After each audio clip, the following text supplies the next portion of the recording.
Estamos de volta com o programa Direção Espiritual. Obrigado você que está ligado conosco. Hoje um programa especial com o Padre Joãozinho, que é o pai do programa Direção Espiritual. Foi ele que começou esse programa há muitos anos atrás e depois me deu esse presente, que é apresentar esse programa.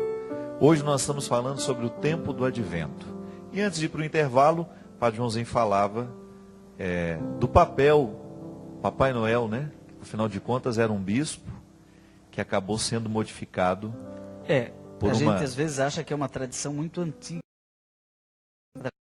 Não é tão antiga assim, né? Não é muito antiga. No século XIX era aí, né? As Engraçado, portas. antes disso não tinha o Papai Noel. Incrível, né? Tinha o São Nicolau. E fazia parte dentro dessa tradição cristã do Natal. A figura dele ou não? Relacionada. As pessoas ligavam a São Nicolau, aquele bispo bondoso que tinha o costume de dar chocolate, presente para as crianças. Inclusive, os alemães preservam isso até hoje. Eu, quando criança, lá em Brusque, na Guabiruba, né, todo mundo sabe o que é o piscinique? Piscinique, olha, 30 anos que eu não falo essa palavra. Piscinique, que era toda uma tradição de véspera natalina, tradição de advento, mas cultural, era um folclore ligado a São Nicolau e ao hábito de se dar chocolate. Mas não era por causa do Natal, era dar o São Nicolau. A gente dizia, eu queria o São Nicolau, né? Eu queria o piscinique, né? E isso aos poucos foi sendo ligado com o Natal, mercadologicamente, né? Até que criaram o Papai Noel, né? Não é o caso falar da campanha de marketing de Qual Refrigerante, que aproveitou essa figura, ideia, né? Essa figura, mas tudo foi ligado e ganhou uma força imensa, universal. Você sabe que o Natal não é a festa mais importante do cristianismo. Há quem diga isso, eu já ouvi até padre dizer, a maior festa da cristandade. Pode ser a mais conhecida, a mais famosa. A festa mais importante do cristianismo, de longe, é a Páscoa, é a ressurreição. E o Natal é um replique da Páscoa, no fim do ano, como a gente já dizia antes. O Advento é uma nova quaresma, inclusive a cor é a mesma, né? Justamente. O roxo, né? Só um domingo na quaresma e um domingo no Advento que é cor de rosa, o róseo, porque é o domingo da alegria, o domingo letário, e é bonito porque se o Advento é um deserto que a gente tem que atravessar, é um desafio para a mulher, o Natal do nascimento de um menino exige o deserto de uma gravidez de 9 meses, né? Então, o Advento tem um pouco essa ideia de gravidez, que tem também o seu tempo árido, o tempo de enjoos e sei lá tudo que nós homens não entendemos. Não sabemos, né? Graças a Deus. Sabemos. Estamos privados. Mas as mulheres sabem muito bem o que é o deserto de uma gravidez, né? Padre, mas o que é interessante é perceber que há uma linha muito tênue ligando todos esses tempos, fazendo com que eles não signifiquem sozinhos, né? Então, o significado da Páscoa tem uma ligação com o mistério do Natal, com o mistério da encarnação. Aí você falou o mistério da encarnação. Por que a festa da encarnação, que muita gente não sabe quando é, mas é no dia 25 de março, justamente. Que é a festa da Anunciação, quando Maria disse, eis aqui a serva do Senhor, faça-se em mim. Deus gerou nela a pessoa de Jesus, né? Pela ação do Espírito. Então, o toque do divino no humano, a encarnação, acontece liturgicamente no dia 25 de março. E você sabe que o Papa João Paulo II estava muito consciente disso, quando no advento do terceiro milênio, lembra da passagem do milênio? Ele colocou o dia 25 de março como dia central, o dia do toque, né? O Natal é a epifania dessa encarnação, ou seja, epifania significa manifestação. É quando aquele que estava escondido no ventre de Maria, ele pode ser visto, né? E a gestação, vou falar uma coisa que pode parecer estranha, mas a gestação não termina no nascimento. Nós continuamos sendo gestados no útero da história, no útero da terra, no útero dos nossos relacionamentos. Um de nós gera o outro. Paulo diz, eu vos gerei para A Cristo. gente não termina de nascer, né? É um nascer que nunca tem fim, né? Você está gerando algo em mim agora. Nós estamos gerando algo nas pessoas, aquilo que a gente falava, gerando um Natal nessas pessoas. Então, o Santo Sepulcro é como um útero da terra, liturgicamente, do qual nasce ressuscitado Jesus. E na ascensão, ele volta para o Pai e não desencarna. Isso é outra coisa importante de se dizer. Nós não acreditamos na desencarnação. O cristianismo acredita na encarnação e acredita depois na ascensão. Ou seja, se já é incrível o fato de que Deus se fez história, se fez gente, se fez humano, o mais incrível é que ele não se desumanizou. É que ele levou o nosso coração glorificado para a dimensão divina. Que nós daremos em Jesus e em Maria é um abraço. Então a humanidade Nossa carne está com ele, né? A humanidade é eterna. A humanidade na ascensão. Na Assunção de Maria nós celebramos isso. Maria assumida de corpo e alma na dimensão de Deus. Padre, por que nós ocidentais temos tanta dificuldade com essas duas compreensões? Tanto da Assunção quanto da Ascensão. Será que por causa da nossa necessidade de materializar essa linguagem e de compreendê-la com muito racionalismo? Eu não sei, posso estar enganado, mas às vezes eu acho que no Oriente essas compreensões são mais leves.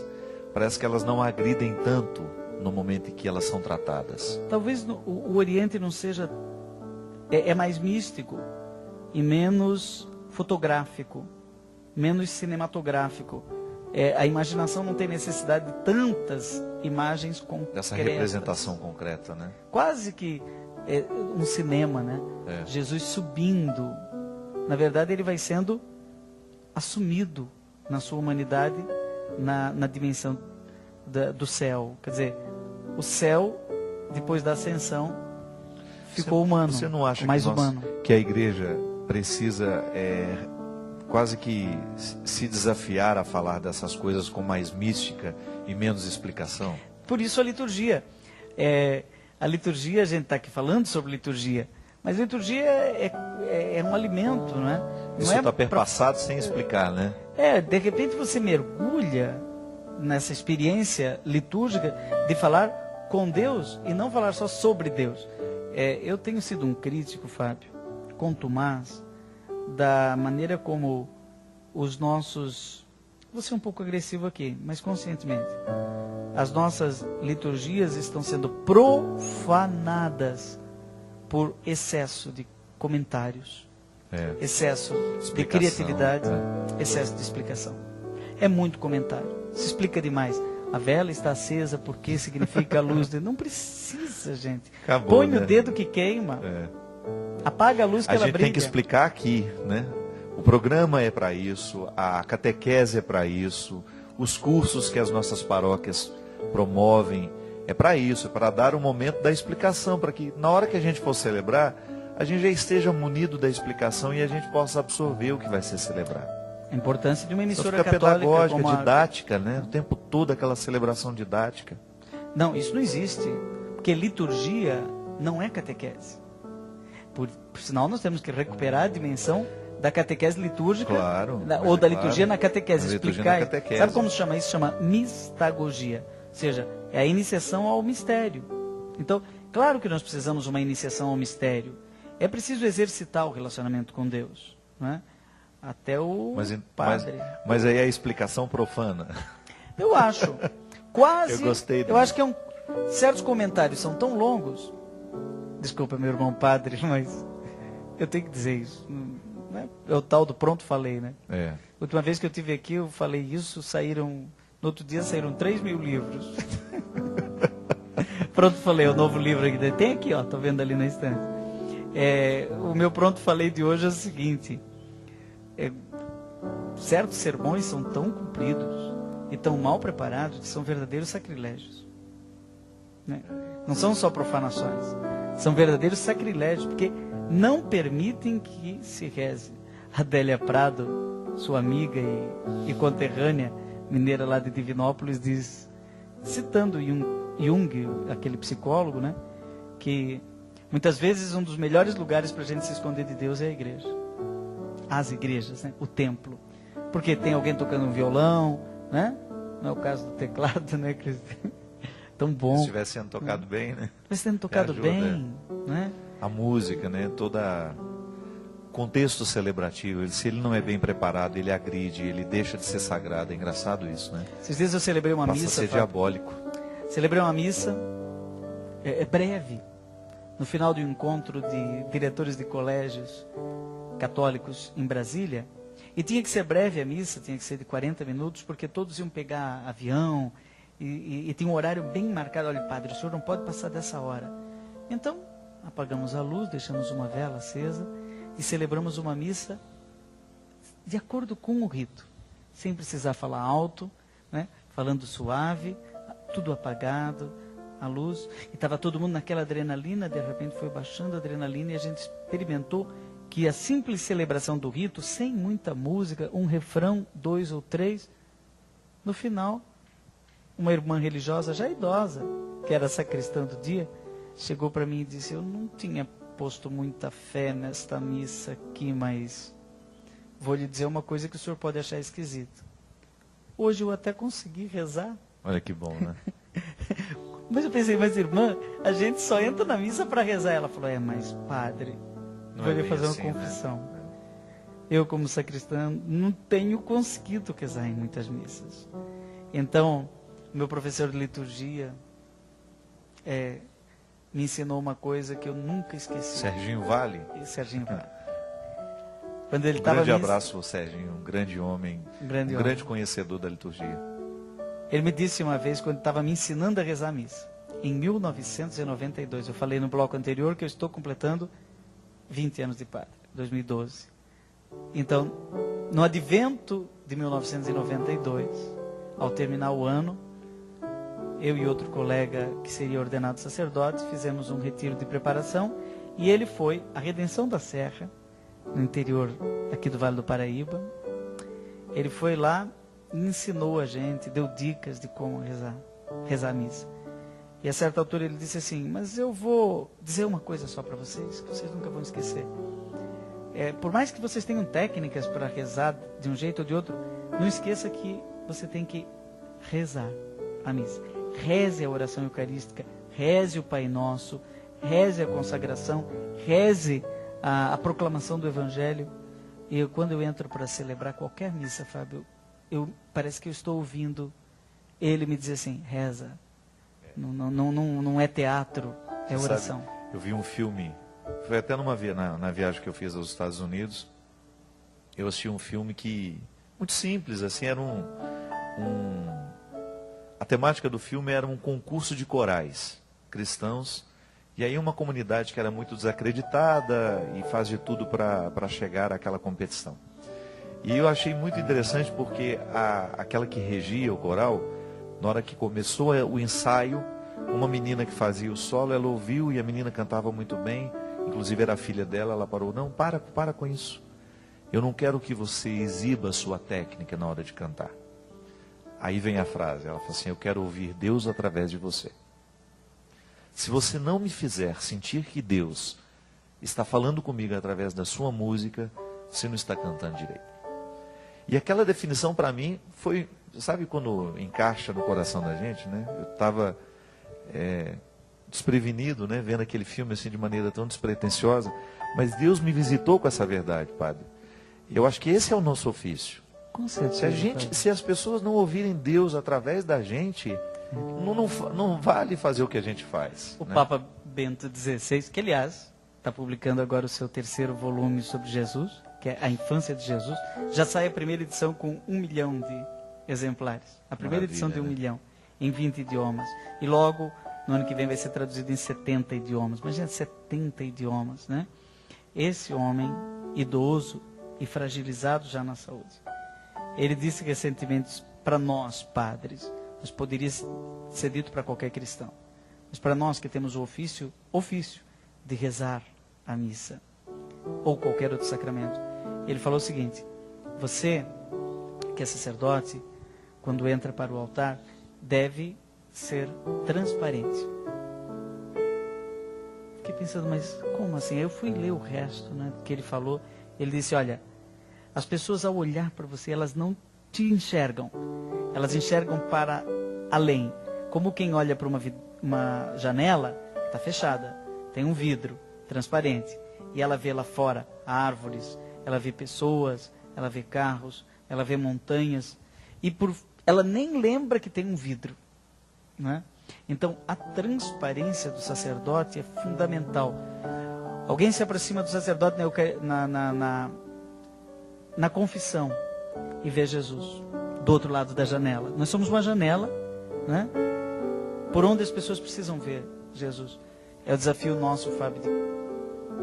A gente que canta, que atrai as pessoas, que somos meio feito pétalas da flor, mas que temos o desafio de levar o néctar, né?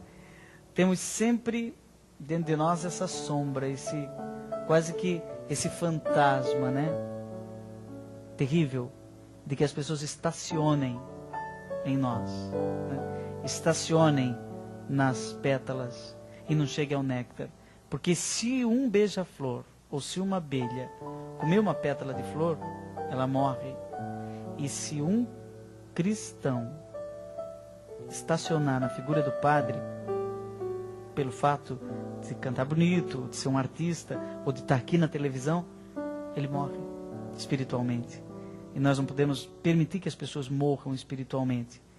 Então é aquilo que João Batista dizia: eu não sou nem digno de desamarrar a correia das sandálias.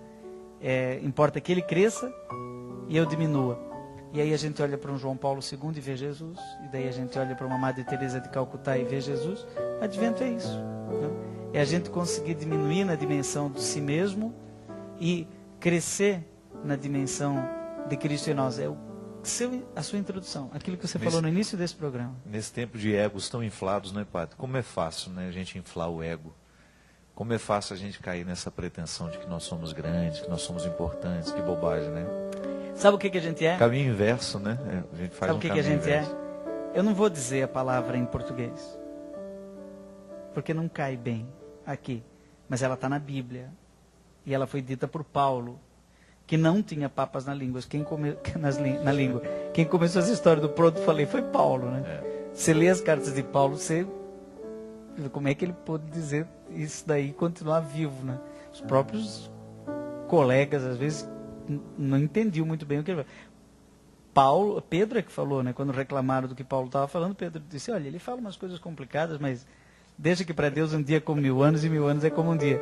Pedro foi muito sábio, São Pedro, né? Mas Paulo, ele também tinha ego inflado, mas ele aprendeu que ele era nada. Ele diz assim, em grego, que se você quiser, depois vá procurar no dicionário em grego, né? Eu não vou dar a tradução aqui. Ele dizia que nós somos skubala, né? Que é o que há de mais nojento, né? Mais desprezível. O que sobra realmente é nada, né? Mas foi agressivo e está na Bíblia. Diz assim, eu sei que eu sou skubala, ou seja, acredite, você não é nada, né? Agora, tudo posso naquele que me fortalece. Com Cristo eu sou, aí tudo, né? E aí ele redimensiona, de repente minhas misérias viram fortalezas. Quando sou fraco, então eu sou forte, mas quando eu acho que eu sou forte, aí a minha fortaleza, o meu poder, a minha fama, estamos aqui falando para milhões de pessoas, não adianta nada. Eu vejo agora o Padre Zezinho, queria pedir oração por ele nesse advento, que vive este tempo de deserto também, tendo que reaprender a falar, depois que ele teve um AVC em meados de setembro, e esqueceu o nome de todas as pessoas, o gênero, chamando o homem de mulher. Ele disse esses dias para alguém sobre mim, ela está me ajudando. Eu falei, Padre Zezinho, por favor, ele está me ajudando, mas não sabe mais cantar Maria de Nazaré, é incapaz de cantar Maria de Nazaré, oração pela família, esqueceu a letra de todas as canções, está com ânimo, como se não tivesse perdido nada, né? E criatividade permanece ali forte, ele está compondo, assobiando, que é o que sobrou. E se tem palavras que ele não consegue dizer, mas ele está reaprendendo, inventando uma linguagem própria, um jeito próprio de driblar os limites que ficaram do acidente vascular. E é um exemplo que eu vejo diariamente de alguém que se reinventa. Acho que o advento é isso. O advento é um tempo, uma oportunidade da gente se reinventar. Largar os excessos para trás, não ser um fardo para si mesmo, né? Eu acho que é sempre muito salutar na nossa vida quando nós permitimos a Deus a oportunidade de crescer em nós. E se Deus cresce em nós, é natural que a gente precise dar a Ele o espaço que antes era nosso. A gente sabe que isso não significa perder a pertença, não significa você abrir mão de ser quem você é, mas significa você permitir que a sua melhor parte prevaleça, porque se Deus há de prevalecer, então significa que eu vou permitir que tudo aquilo que é miserável em mim não tire o espaço que é de Deus. Acho que é uma boa proposta para a gente viver o advento, sim. Muito obrigado, meu querido amigo, pela oportunidade de nos fazer pensar o advento com tanta clareza, com tanta lucidez. Foi uma noite feliz. Isso mesmo. Fizemos o Natal já acontecer aqui entre nós. Só não dorme em paz, né? Dorme em paz Jesus, no Natal. né? Dorme em paz não. Que ele acorde. Né? O Natal é tempo de Jesus acordar. Dentro de cada... É isso que a gente falou, né? O Natal é acorda logo, Jesus. Acorde em mim, acorde em você, acorde na igreja, acorde em cada um de nós. E você que está em casa nos assistindo, ter essa consciência de que toda vez que você se aproxima de alguém, você tem a oportunidade de fazer o Natal acontecer. Essa definição linda que o Padre Joãozinho nos trouxe. O encontro entre os cristãos precisa ser sempre natalino. Da conversa que nós conversamos, Jesus nasce. Dos olhares que nós trocamos, Jesus nasce. E a gente oferecer esse presente ao outro. Esse é o verdadeiro presente de Natal, não é, Padre Joãozinho? Todo encontro é uma manjedoura. Todo encontro é uma manjedoura. Todo encontro é uma manjedoura. Lembrando que no dia 17 e 18 de dezembro, agora próximo, lançarei o meu CD Estou Aqui, está aqui. Aquele ali é do Padre Joãozinho, trouxe para ele. E o livro Orfandades, que daquele dia eu prometi, e ele está órfão do livro até hoje. O CD Estou Aqui será lançado no Rio de Janeiro. Serão 4 shows no Teatro Net Rio, 16 e 17. Eu acho que não estou errando a data não, né? É uma segunda e uma terça-feira. É isso? De dezembro? É porque no dia 19 eu faço 20 anos de padre. É uma quarta-feira. Então, 16 e 17 então. 17 e 18, Isso. Segunda e terça, são 4 sessões no Teatro Net Rio. Você que é do Rio de Janeiro ou de outro lugar do Brasil, que tem a oportunidade de vir para o Rio de Janeiro, venha participar então do lançamento desse novo projeto, CD Estou Aqui, que está sendo também vendido aqui através do call center da Canção Nova. É uma forma de você ajudar a Canção Nova e também presentear as pessoas com um presente cristão. O CD também do Padre Joãozinho, Nas Mãos de Maria, também pode ser comprado através da Canção Nova, 0 operadora 12 31 86 2600. Um bom presente para esse Natal também. Oferecer às pessoas alguma coisa que possa fazer com que Jesus cresça no coração delas. Esse é o verdadeiro sentido do Natal. A gente oferecer Jesus ao outro. E sim, um objeto, um CD, pode fazer Jesus acontecer na vida da pessoa. Não é verdade? Um livro, uma boa leitura, uma boa música, alguma coisa que provoque o Natal na vida daquela pessoa. Alguma coisa que provoque nela o nascimento de Jesus e o desejo de cuidá-lo, de tê-lo sempre presente na vida. Obrigado, meu querido. Sempre as ordens. Espero tê-lo aqui mais Quem vezes. ama se faz presente. Isso mesmo. Muito obrigado, Christian. Que a gente possa ter uma boa oportunidade de viver esse tempo do advento, que a gente tenha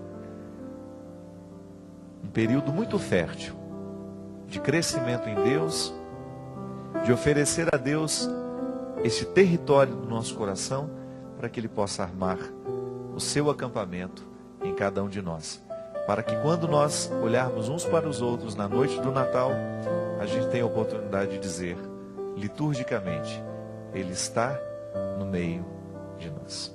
Aí será um feliz Natal. Padre Joãozinho, nos dê a bênção para nós terminarmos o programa. Que o Senhor nos abençoe, nos guarde, volte para nós a sua face e nos dê um sorriso de Feliz Natal. E abençoe o Deus que é Pai, Filho e Espírito Santo. Amém. Até a semana que vem, se Deus quiser.